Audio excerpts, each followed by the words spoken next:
Welcome back. We've been discussing financial literacy and the important lessons on money management that are not necessarily taught in school. I'm joined by one of America's best-known personal finance gurus, Robert Kiyosaki, the author of Rich Dad, Poor Dad series, which advocates breaking out of the rat race by investing in real estate and other businesses to build wealth.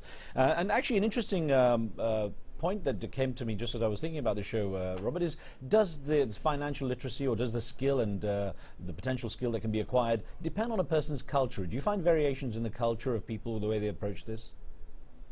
Yeah, I would definitely say so, but more than just culture, I would say from economic class. If you come from a poor family, what I'm saying is pure heresy.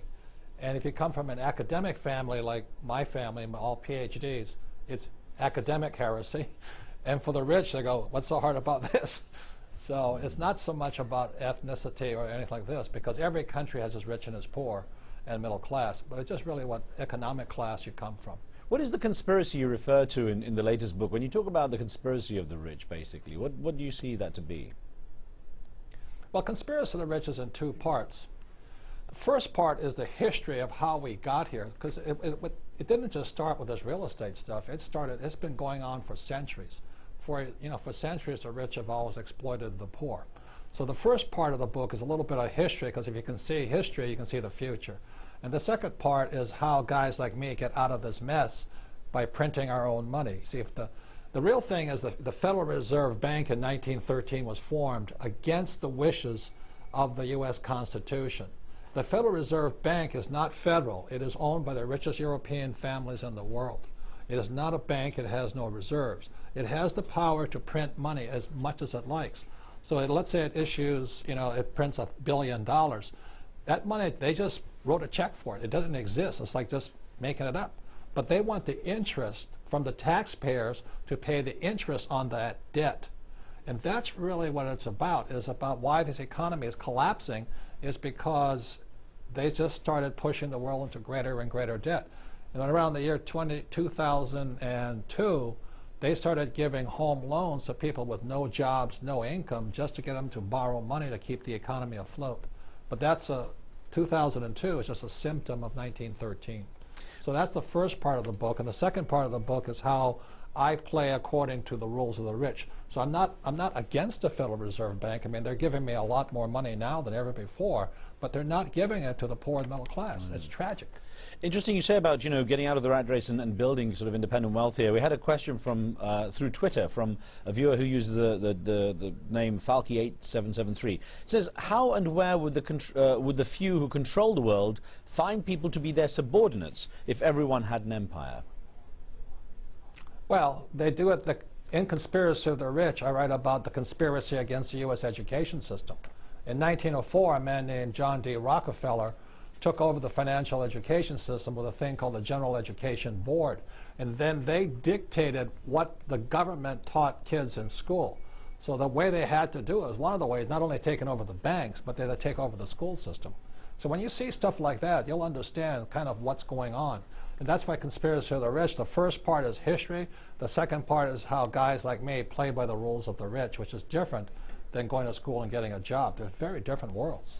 Well, there was a viewer from the Philippines who wrote in for the show a question for you, or a comment, from Abdul Ghani Salapuddin, who wrote in saying, being poor or rich is a matter of choice, not destiny. Our destiny is in our hands. It is up to us to pursue it, to make it happen. But surely not everyone has the same opportunity, do they, Robert? No, but they don't have it if they're financially uneducated. Like the average person is working, in America, they're working for the US dollar. Well, all over the world, the reserve banks of the world, like the Bank of Japan and all that, are dumping the dollar. And yet people are still working for the dollar. That's why if you read in Rich Dad, Poor Dad, I say the rich don't work for money. The rich acquire assets. And so how can a person know anything if they're not financially educated? And they think, well, all I have to do is make more money. Well, what good sense does it make to make more money when the Federal Reserve is printing trillions of dollars? That's financial stupidity. Why work for money when the Fed can print it automatically? That's all I'm saying. Why do that? Why save it? Why save it when they're printing it? I don't know. What went through your head when the stimulus package and President Obama's sort of attempt to try and put the economy back on track? What went through your mind when you heard about what was going on? Well, if you read Conspiracy of the Rich, it's on target, on schedule. That's what they're going to do every time. That's what FDR did. That's what Hitler did. That's what Mao Zedong did. It's been done throughout history. It's repeating itself again and again. And, you know, like I think Obama's going to come out with what was known as the WPA, the Works Progress Administration, to get people to go back to work, or the CCC, the Civilian Conservation Corps. So the way Obama's going to flood the market with money is create these funny jobs, like in the name of the green environment. You can see it now. They're giving people incentives to insulate their homes and all this, but that's the way they get money, funny money, into the system. And you'll see it happening again. History does repeat. But in that, you know, people talk about financial markets, the global markets being in cycles, you know, the bear and bull markets basically going up and down. How does the state of the market play with what you advise? I mean, what should people be watching out for if they're going to follow your advice? Well, again, in Conspiracy of the Rich, you've got to understand history. In 1913, the Federal Reserve Bank was formed. In 1944 was the Bretton Woods Agreement. The Bretton Woods Agreement basically required all the countries of the world to join the World Bank and the WTO. And to do that, the World Trade Organization, they had to copy the Fed system. And then like the Bank of Japan, they have to store U.S. dollars. Bank of China stores U.S. dollars. And then in 1971, Nixon took the dollar off the gold standard. That was the biggest, you know what, in history. And suddenly the U.S. could now flood the world with funny money. So all the people who are saving U.S. dollars, they're going, what happened? You know, the dollar is dropping in value like a rock, but that's the way the U.S. can pay off its bills. And that's what's happening. So that's why I'm saying to people, you have to learn to use debt. In most financial pundits, they get out of debt. If you're not in debt, you're not playing the game. And then that's why gold and silver are more important today. Interesting, and just in our live station chat room, there are people around the world discussing this as we go out live. Petros in Cyprus says, don't save, just spend. I disagree with that. If I want a holiday this summer, I wouldn't get it by spending, but saving. Well, he's a consumer, not a rich man. That's the difference. I have a lot of money, and I can go on any vacation I want. I just don't have to work for the money. He has to probably work and save, and that's a working class mentality. So it's a very different mindset. I have a very different mindset. That's why most people go to school, get a job, work hard, live below your means, save money. That's not my mindset. You know, if that's your mindset, good luck. But you're working for a toxic currency, the dollar or whatever paper, what's called fiat currency. It's disastrous right now. The money supply has been polluted by the U.S. Federal Reserve System.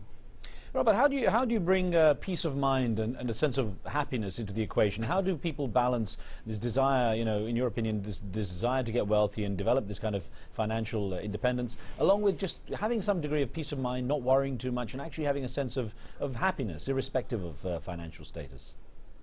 Well, a lot of times people say, I'd rather be happy than rich, and my saying is, why not be both?